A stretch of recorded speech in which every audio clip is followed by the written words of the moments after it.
Be ready for transcription.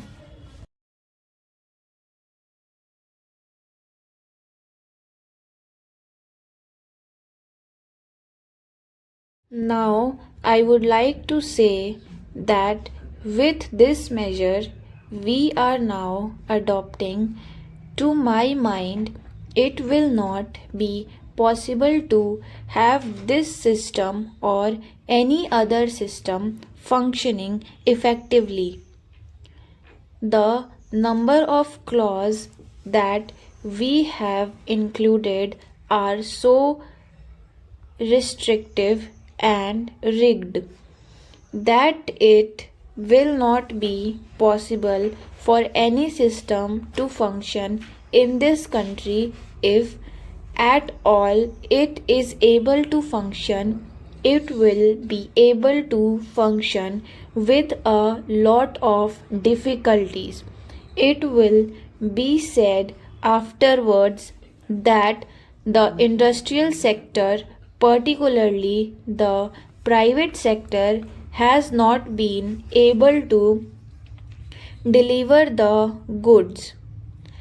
I would like to warn the government that if anything happens in the future in which industrial production or production in the private sector has not gone up, it would be not because of any lack of effort on the part of the private sector, but because of the measure that we are now adopting.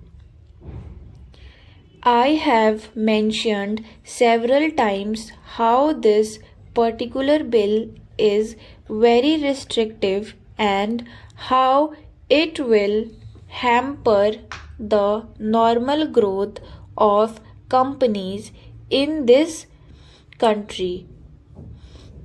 It is a pity that when we are on the threshold of the second 5-year plan, such a measure should be passed in this House. I would now like to make a few observations about the speeches of some of the honorable members. Here, Shri Ashoka Mehta justifies the restriction on managing agents by saying that managing agents are no longer the main source of finance. He also argues that profit have been high and will continue to remain high, and therefore he would like to see the managing agent being paid on a sliding scale. He is in the habit of referring to a number of books and making quotations from a number of them published in America or in other countries, and particularly by some of the professors. I would also like to mention to him that even when companies are floated, it requires a certain amount of confidence amongst the investing public, and it is because a particular firm in managing a particular company that this confidence is created in the investing public. Even there, as the Honorable Finance Minister has said, there is a sort of overall tight control. New bank and insurance companies are not floated nowadays What you have are the few banks which are existing and the few insurance companies that are existing. The other point is that the credit worthiness of the managing agency firm does quote to a certain extent in getting credit from the banks and other financial institutions. Yesterday, it was mentioned by my honorable friends that the crux of the problem is the question of payment of remunerations to a particular managing agency system. He said that in this bill a definite encouragement has been given to the alternative type of management, namely the managing director or the manager, where an individual has been permitted to take 5%, while in the case of the managing agency it has been permitted to take about 10%. I would like to point out to him that it is not merely the question of remuneration which will decide the alternative type of management.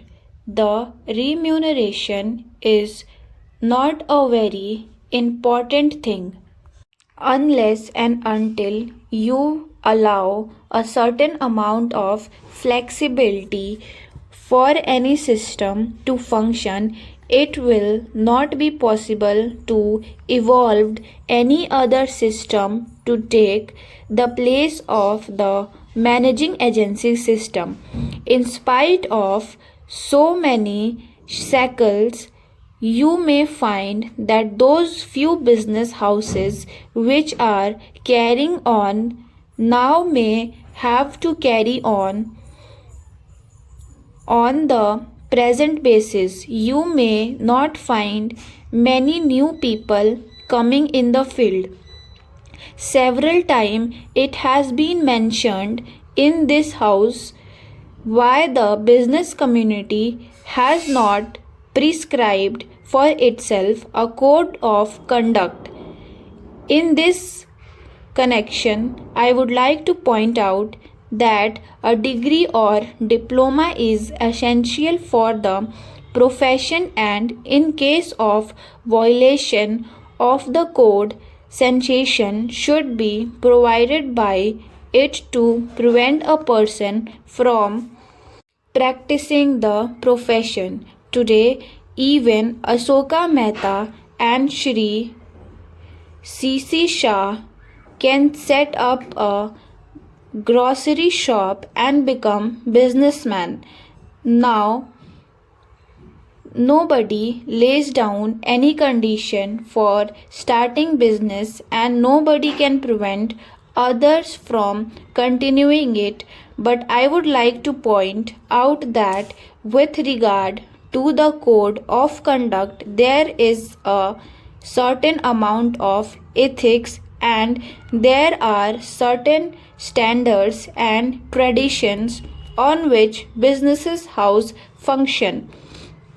If a particular firm has not got proper ways of managing its business, you will find that business house will find it difficult to function and it would be difficult for it to command the confidence of the business community. It would not be possible for it to function as effectively as a firm which has proper ways of managing its business.